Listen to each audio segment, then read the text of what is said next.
but yeah, the kind of bounce back ability of these little kids was quite remarkable.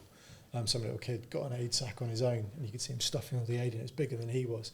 Wow. He's trying to just carry it off, and he's probably not going to get all the way out with all of it. But yeah, I guess it's very, very similar to Afghanistan, where people are living in literally prehistoric conditions.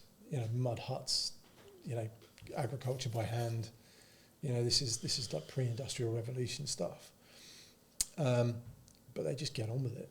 And I think if you don't know anything else, then, or that if that's your normal, you just keep going, don't you?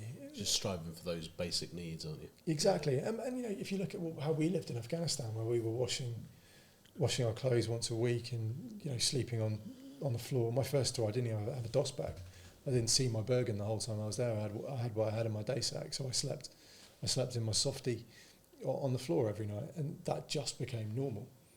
It's not normal to be shot at, but that became our normality, and I think that's how human beings just adapt. If you have to keep going, so you keep going, and that's just that resilience that humans exhibit.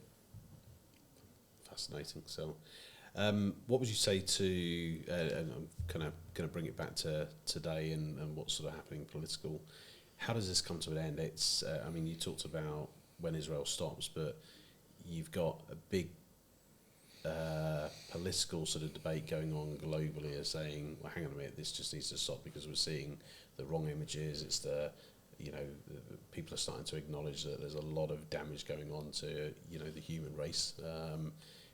How we bring it to an end? It's do we need an intervention where security forces stand in the middle and draw a line, or I just don't see that happening, because Washington says yes, and as long as Washington says yes, frankly, the rest of the world don't matter. Nothing Keir Starmer says or David Lammy says matters a jot. It's not going to have any impact on how this war is run whatsoever. It's just hot air. Even if they go as far as acknowledging the state of Palestine, it's still not going to make a difference, apart from the fact the Israelis might just cut security cooperation with us. And who could blame them, quite frankly? As long as Trump says yes, it's going to keep going. And people say Trump is the best president that's ever happened for Israel. I think he's the worst, because he's just given a fairly far-right government a carte blanche to do whatever they want, and they are. And I don't think that's good strategically long-term for Israel. I think they're in danger of international pariah status if they don't wrap this up soon, and that's going to be far more damaging than keeping Hamas in the rubble in Gaza. So do you see Israel as a kind of a culture, as a nation, closing down a little bit more because of what's happening globally and how the US has positioned themselves? Or not really. Most of my friends kind of take my position, and they've got no idea what they're still doing, and they hate Bibi and think he's slow walking the war.